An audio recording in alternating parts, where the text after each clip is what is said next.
మెదక్ ప్రజల ఆత్మ గౌరవాన్ని దెబ్బతీసేలా వ్యాఖ్యలు చేసిన కేటీఆర్ తన వ్యాఖ్యలను వెంటనే ఉపసంహరించుకోవాలని కాంగ్రెస్ నేతలు మాజీ మున్సిపల్ చైర్మన్ తొడుపునూరి చంద్రపాల్, ప్రభాకర్ రెడ్డి, రాజిరెడ్డిలు డిమాండ్ చేశారు.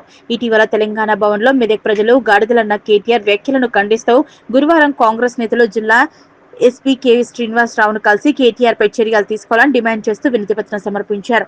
ఈ సందర్భంగా వారు మీడియాతో మాట్లాడుతూ అధికారం పోయిన బీఆర్ఎస్ నేతలకు అహంకారం పోలేదన్నారు. కాంగ్రెస్ పార్టీ అంటేనే త్యాగాల పార్టీ అని, దేశానికి స్వాతంత్ర్యం తెచ్చింది, తెలంగాణ రాష్ట్రాన్ని ఇచ్చింది కాంగ్రెస్ పార్టీ అని గుర్తు చేశారు. బీఆర్ఎస్ ప్రభుత్వ హయాంలో చేసిన వేధింపులకు నేటికి కాంగ్రెస్ శ్రేణులు పోలీస్ స్టేషన్లు, కోర్టుల చుట్టూ తిరుగుతున్నారన్నారు. మాజీ మంత్రి కేటీఆర్ మెదక్ జిల్లా ప్రజలను గాడిదలతో పోల్చడం సరికాదన్నారు. తెలంగాణలో మాట్లాడలేని భాషను క్రియేట్ చేసింది కేసీఆర్ అని అన్నారు. తెలంగాణ రాష్ట్రంలో ప్రజల పాలన వైపు సీఎం కృషి చేస్తుంటే ఓర్వలేక బీఆర్ఎస్ శ్రేణులు మతి భ్రమించి మాట్లాడుతున్నారని ఎద్దేవా చేశారు. ధనిక రాష్ట్రంగా ఉన్న తెలంగాణను అప్పుల కుప్పగా మార్చింది బీఆర్ఎస్ సర్కార్ కాదా అని ప్రశ్నించారు. మెదక్ ఎమ్మెల్యే మైనంపల్లి ఫ్యామిలీ అంటేనే సేవ చేసే ఫ్యామిలీ అని, వారిని విమర్శించే సహించేది లేదన్నారు. రాబోయే స్థానిక సంస్థల ఎన్నికల్లో బీఆర్ఎస్ పార్టీకి తగిన బుద్ధి చెప్తామన్నారు. మెదక్ నియోజకవర్గంలో అవినీతికి పాల్పడి 100 ఎకరా భూములు, 100 కోట్లు ఎవరు సంపాదించారో మెదక్ ప్రజలకు తెలుసునన్నారు. వెనుకపడిన మెదక్ నియోజకవర్గాన్ని అభివృద్ధి పథంలో తీసుకెళ్లేందుకు ఎమ్మెల్యే మైనంపల్లి రోహిత్ కృషి చేస్తున్నారన్నారు. ఈ కార్యక్రమంలో కాంగ్రెస్ సీనియర్ నేతలు శ్రీనివాస్ చౌదరి, బొజ్జా పవన్, లక్కర్ శ్రీనివాస్, ఆంజనేయులు గౌడ్, ముత్యం గౌడ్, గంగాధర్, రాగి అశోక్, లల్లు, లక్ష్మీనారాయణ, దుర్గాప్రసాద్, మహేందర్ రెడ్డి, శంకర్, లింగం, శ్రీకాంత్, బొద్దుల కృష్ణ, రమేష్ గౌడ్, జానీ పాల్గొన్నారు. కలిసి ఇటీవలే గత 7వ తారీఖు రోజున బీఆర్ఎస్ భవన్లో సిరిసిల్ల శాసనసభ్యులు కల్వకుంట్ల తారక రామారావు గారు మరి మెదక్ పట్ల అనుచిత వ్యాఖ్యలు చేయడం జరిగింది. దీన్ని చాలా తీవ్రంగా ఖండిస్తూ ఉన్నాం. కాకతీయుల పరిపాలనలో ఉన్నటువంటి మెదక్, నైజాం పరిపాలన ఉన్నటువంటి మెదక్, ఆ తర్వాత ఎన్నో ప్రభుత్వాలు, ఎంతోమంది నాయకులు రావడము, వారు పదవులు నిర్వహించడము, ఎక్కడ కూడా ఎవ్వరు కూడా మెదక్ పట్ల అసభ్యకరంగా మరి మాట్లాడడం జరగలేదు. మొన్నటికి మొన్న మీటింగ్లో మాట్లాడుతూ మెదక్ గాడిదలకు ప్రసిద్ధి, మెదక్లో చాలా గాడిదలు ఉన్నాయి, వచ్చిన నాయకులు మీరు ఈరోజు ఆ గాడిదలు తరిమి కొట్టాలి. ఆ ఉద్దేశం ఏం అర్థమవుతుందో తమరందరికీ అర్థమయ్యే ఉంటుంది. అంటే మెదక్లో ఉన్నటువంటి కాంగ్రెస్ నాయకులు కానివ్వండి, కాంగ్రెస్ కార్యకర్తలు కానివ్వండి, మెదక్లో గాడిదలని ప్రస్తావిస్తావా నువ్వు? మెదక్ చరిత్ర అనేది తెలుసుకో కేటీఆర్. మెదక్ కాకతీయుల రాజ్యం లోపల విరాజిల్లినటువంటి మెదక్ పట్టణం, నైజాము నవాబుల పరిపాలనలో సుబాగా వెలిసినటువంటి మెదక్ పట్టణం. తదనంతరం మొత్తం రాష్ట్రానికే దిక్సూచిగా ఉన్నటువంటి అవ్వలు మెతుకును పట్టుకొని నువ్వు గాడిదలంటావా? ఖబర్దార్ కేటీఆర్, ఖబర్దార్ కేటీఆర్. కాంగ్రెస్ పార్టీ ఇంకా మిమ్మల్ని క్షమిస్తున్నది. ఫోన్ ట్యాపింగ్ కేసులు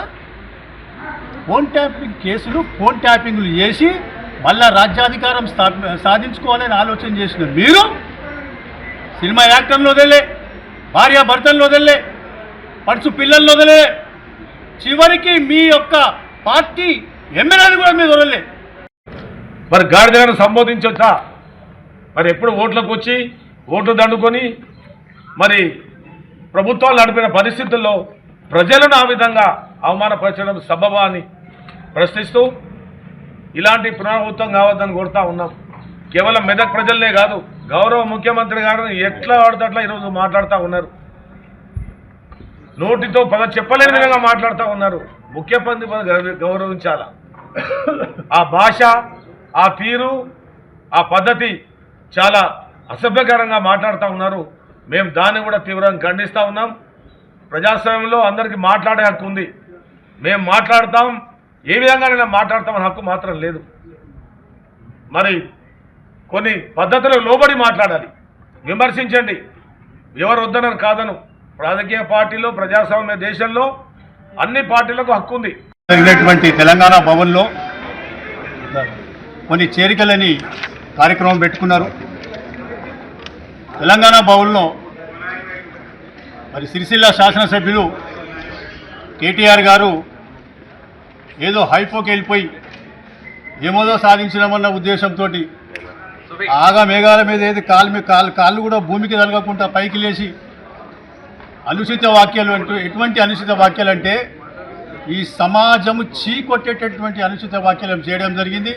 మీరందరికీ తెలుసు, ప్రజలందరికీ కూడా తెలుసు, చూసి మెదక్లో గాడిదలు, దయచేసి మీడియా మిత్రులకు కూడా మనవి చేస్తా ఉన్నా, మెదక్లో గాడిదలు, అరే మెదక్ చరిత్ర తెలుసుకో కేటీఆర్, మెదక్ చరిత్ర తెలుసుకొని మాట్లాడు. మీ తండ్రి గారిని కేసీఆర్ గారిని అడుగు, మెదక్ చరిత్ర ఏందో చెప్తాడు నీకు తెలియకపోతే. ఎందుకంటే నువ్వు తెలంగాణ రాష్ట్రంలో లేవు, చిన్నప్పటి నుంచి అంగ్రేజీ మీడియం చదువుకుంటూ అమెరికాలో ఉన్నావు నువ్వు, నీకు మెదక్ గురించి ఏం తెలుస్తుంది కేటీ? హామీలు నెరవేరుస్తలేరని ఈరోజు చెప్తున్నారు.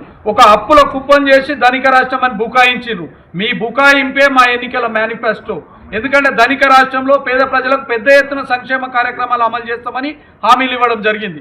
ఇలా హామీలు నెరవేర్చేందుకు, ఒక్కొక్కటిగా నెరవేర్చేందుకు, ఈ రాష్ట్ర ఆర్థిక వ్యవస్థను గాడిలో పెట్టేందుకు మా గౌరవ ముఖ్యమంత్రి రేవంత్ రెడ్డి గారు, కేబినెట్ మొత్తం కూడా కష్టాలు పడుతున్నది. ఈ ప్రాంత ప్రజలకు మేలు చేయాలనే ఆలోచనతో ఉన్నది కాంగ్రెస్ పార్టీ. ఏదైతే ప్రజలకు ఇచ్చిన హామీల నుంచి పారిపోయే ప్రభుత్వం కాదు. గతంలో డాక్టర్ వైఎస్ రాజశేఖర రెడ్డి గారు ఉన్నప్పుడు ఈ ఉమ్మడి ఆంధ్రప్రదేశ్లో కూడా పెద్ద ఎత్తున సంక్షేమ కార్యక్రమాలు ప్రవేశపెట్టి ఈ రాష్ట్ర ప్రజల హృదయాల్లో చూరగొన్న విషయం మరి ఈ రాష్ట్ర ప్రజలందరికీ తెలుసు. కనుక మాజీ మంత్రివర్యులు, ప్రస్తుత సిరిసిల్ల ఎమ్మెల్యే మరి కేటీఆర్ గారు మరి మెదక్ ప్రజలను అవమానించే తీరుగా, దురహంకారాన్ని చూపెట్టే తీరుగా ఏ వ్యాఖ్యలు చేసిండో, మెదక్ ప్రజలు ఇక్కడ ఉన్న నాయకులు గాడులతో సమానంగా పోల్చడం, మరి నువ్వు ఒక సీనియర్ నాయకుని, నీ కనీసం ఇంగిత జ్ఞానం ఉండాలి మాట్లాడేందుకు. గతంలోనే మొన్ననే ఒక ఏడాదిన్నర కిందనే మెదక్ ప్రజలు అందరం కలిసి కర్రు కలిసి వాతావిద్యం మీకు మీ మాజీ ఎమ్మెల్యే గారికి, అయినా ఇంకా మీకు బుద్ధి రావట్లేదు. మరి మీ దురహంకారాన్ని ఇంకా చూపెడుతున్నారు. మరి తెలంగాణని 4 దిక్కుల మరి నలుగురు కలిసి దోచుకున్నారు.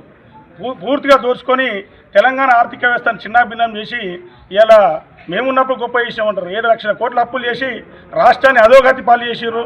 మరి భవిష్యత్తులో కూడా మరి మీకు మరి బీఆర్ఎస్కు ఎక్కడ కూడా పుట్టుక ఉండదు.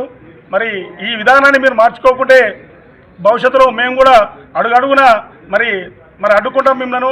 తప్పకుండా ప్రజాస్వామ్యం మీద మా గౌరవం ఉంది కాబట్టి ప్రజాస్వామ్య పద్ధతిగానే పోతున్నాం. మీ లెక్క గుండాల లెక్క రౌడీ లెక్క చేస్తలేము. మరి తప్పకుండా ఈ పదాన్ని మార్చుకోవాలి. మరి మెదక్ ప్రజలందరూ కూడా మరి మీ వచ్చే ఎన్నికల్లో, స్థానిక సంస్థ ఎన్నికల్లో మీకు సరైన గుణపాఠం చెప్తానని కోరుకుంటూ ఈ అవకాశం ఇచ్చే మీ అందరికీ ధన్యవాదాలు తెలుసు.